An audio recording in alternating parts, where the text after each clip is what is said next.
Hello, everybody. Scott Golden here with the Pro Wrestling Logic YouTube channel and the Wrestling Challenge review series for the 18th of December, 1994.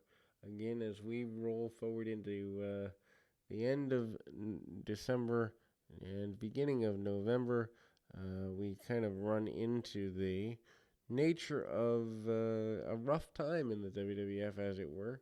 Razor Ramon against Enhancement Talent running into various challenging maneuvers. Enhancement Talent didn't catch the name on, but anyway, Razor kind of going into having been the Intercontinental Champion since SummerSlam 94, going into Royal Rumble 95, hoping to still be champion when he leaves. Unfortunately, that does not come together for him. Needless to say, Razor is kind of sort of slapping away at his adversary, takes him down, ties him up with a couple of leg locks and the like, and ultimately hits the fallaway slam, followed by the Razor's Edge, and the second rope in the ring turnbuckle maneuver, and Razor still a good run going into the beginning of 1995. Remember, him coming in at the fall of 92, so he's here for about 3.5 years. Royal Rumble 95, of course, Shawn Michaels declared as being an entrant. Shawn Michaels, British Bulldog, and various others. Bret Hart says that he took the better merit of Diesel. Diesel at the King of the Ring in the previous year, and ultimately we end up seeing that Diesel is not impressed by the Hitman, not going to take a backward step from Bret to Hitman Hart, the former two-time champion.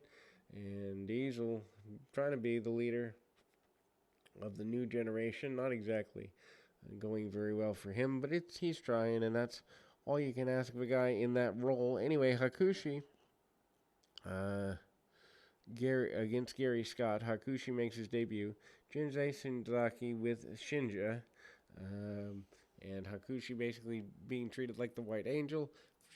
According to legend, Vince McMahon believed that Hakushi had more size on him than he actually did, which led to a desire for Hakushi to eventually have feuded with The Undertaker. That is not the way that this turned out by any stretch of the imagination. Punch, kick, basic maneuvers, and ultimately we get Hakushi being almost like a white darkened angel. Hakushi does some rope walking stuff, takes his man to the buckle, and is pretty aggressive with the way that he tries to eradicate one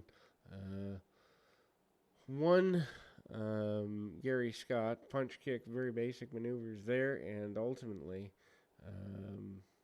hard kick there, and Hakushi manages to take the kick over the top rope and to the arena floor. Doesn't get everything he wants there.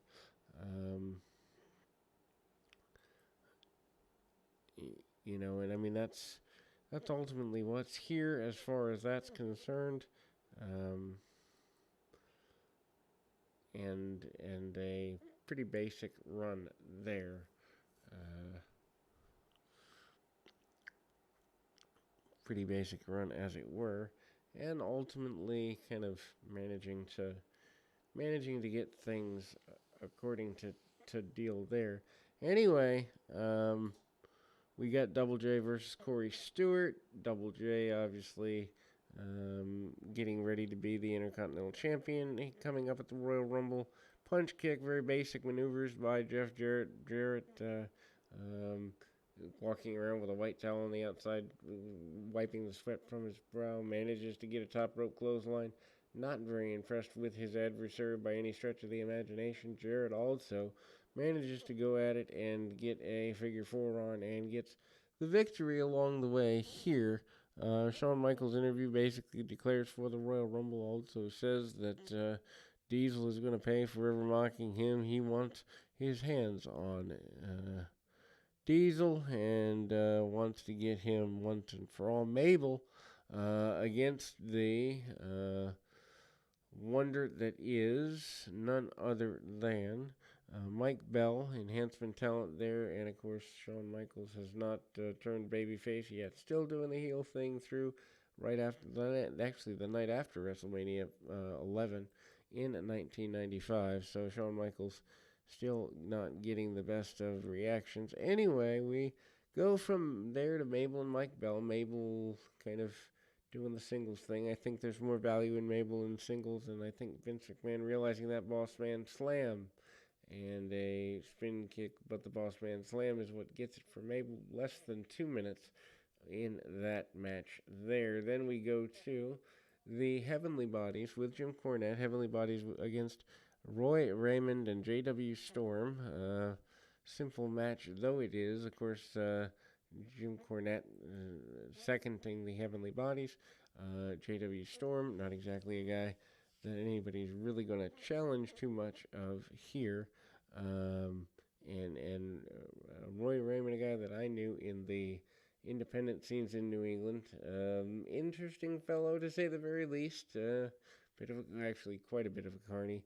But punch kick, Dr. Bomb, and a moonsault from none other than the shots of his adversary there. And then Aldo Montoya, Chris Kanyon, Aldo Montoya managing to try to get things up and over. And but a suplex from Chris Kanyon. Obviously, Kanyon pretty assertive in trying to get himself in a good position here. And Aldo Montoya managing to hit a cross body, getting a victory there. And we close with the Holiday Wish Tour hype for the New York, New Jersey market.